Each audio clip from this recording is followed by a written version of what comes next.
Welcome to the Blessors of Israel podcast. I'm Matthew Dodd, Executive Director of Blessors of Israel, and I'm sending you my greetings from Tel Aviv, Israel. Yes, you heard me correctly. I'm in Israel. Now, you may be wondering, why are you in Israel? There's a war going on, and you're right, there is. But I'm here because there are ministries that I believe God could help use Blessors of Israel here in Israel to further their mission statement, but also help Blessors of Israel fulfill its vision and mission statement as well.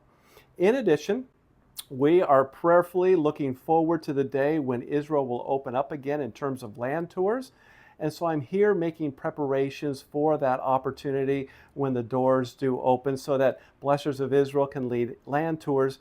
You know, it's so important, I believe, for God's people to understand the historical significance of Israel, but also the biblical and prophetic significance of Israel. So excited to be here for that. But again, there is war that's taking place here, though when you're in the airport, when you're driving through the streets, in many ways, you would not know that there is a war going on in Gaza, and to the north, the difficulties both with Hezbollah and Syria as well. A lot of peace, very calm, very tranquil. Never once did I see any evidence of some type of ballistic missile that had blown up nearby where I'm at here in Tel Aviv. Now I was in Galilee earlier today. I'm going to be in Tel Aviv and Netanya tomorrow, going to Jerusalem later on. And so I'll be reporting from these different locations because I want you to be up to date with what's going on as well. But I also thought this would be good for me to give to you my first impressions when I came to Israel.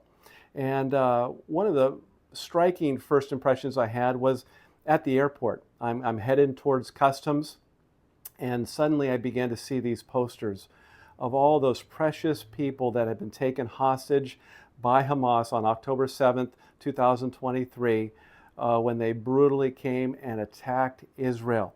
And so it really touched my heart to see these lives. And I tell you what, when you walk through the streets, when you drive down the freeways, you see constant reminders of those who were taken hostage. Many have been released. Many have died. There are those who are still alive and in captivity who need to be released because life is precious and they are in very difficult straits right now. And those also who have died in captivity. And so it was a vivid reminder of that existential threat against Israel, that Hamas doesn't want a two-state solution. They never did. Neither does Iran. They only want a one-state solution, meaning from the river to the sea, Palestine must be free. They don't want the Jews or Israel to ever exist again. And so Israel needs to address that existential threat, and that's why they're doing what they're doing, both to the north and also in Gaza and also in Judea and Samaria as well. By the way, as I mentioned earlier, not only has Israel begun their striking of Gaza just a couple of days before I got here, but then also the United States has engaged with the Houthis in Yemen, and then also sent a warning to Iran.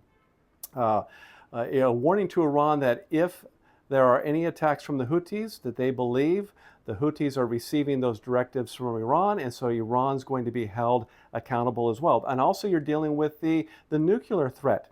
As President Trump has said, time is of the essence, time is running short.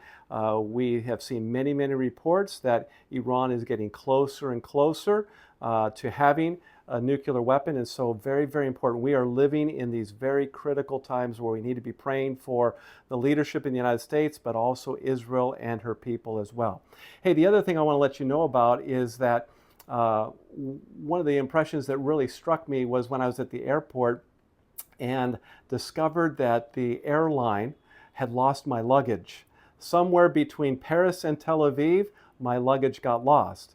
And obviously a great inconvenience, but while I'm waiting in line at the Lost and Found Rock, I need to declare my luggage is lost. I struck up a conversation with two Jews who are in Israel because they are making Aliyah. They're young Jews. They didn't even know each other, but they have made that decision to leave the United States and to come to Israel because this is where they believe they need to be. This is their land. And this is where they feel that safety, that identification, even though a war is going on. And it appears from a human perspective that the outcome is uncertain. Now, we know what the outcome is going to be. God is for Israel. He's not done with Israel yet. But here they come.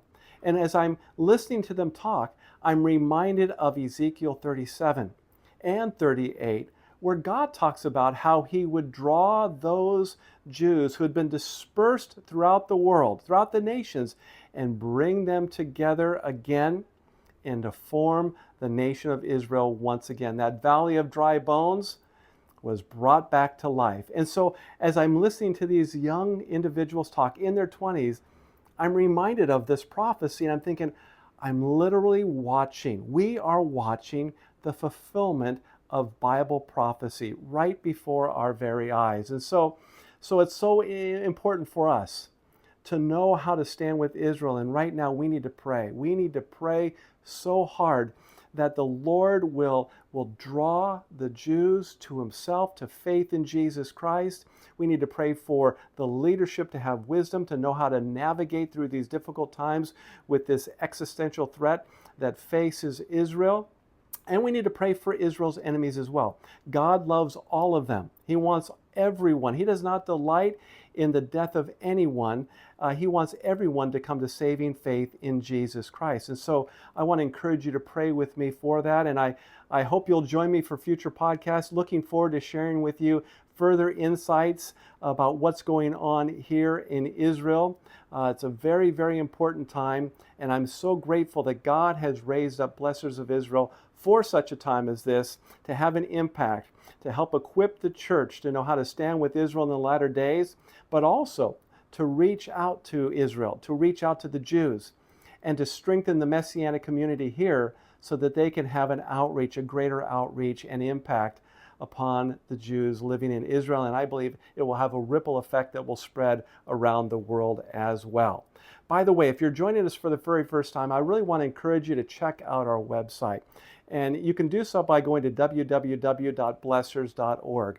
That's blessors with an ors.org. And the reason why I want you to go to our website is I want you to check out both our vision and mission statement, and then also visit our newsroom. You see, at our newsroom, we have curated news concerning Israel and the Middle East. I want you to be the best informed, so you know how to stand with Israel and pray for Israel as well. And so you'll see curated news there. And in addition, you'll see original articles with biblical content as well. By the way, if you haven't done so, make sure you subscribe to this channel that you're watching this podcast on, and make sure you like this podcast as well. Share it with your friends. Help them understand about what God is doing with Blessors of Israel too. The other thing I want to encourage you to do is you can follow us on Facebook, Getter, and X. And we also appreciate your prayers and your financial partnership at this critical time. You know, again, as I'm here in Israel, one of the things that stands out to me is one of the promises of God. A promise given to Abraham by God in Genesis 12, where God said, I will bless those who bless you, and I will curse those who curse you.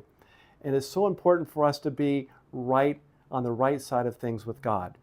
And we want to bless Israel because God blesses those who bless Israel. And so please stand with them in your prayers, and thank you so much for your support and your partnership as well. Remember, as I always say, those who bless Israel will be blessed. Shalom, shalom.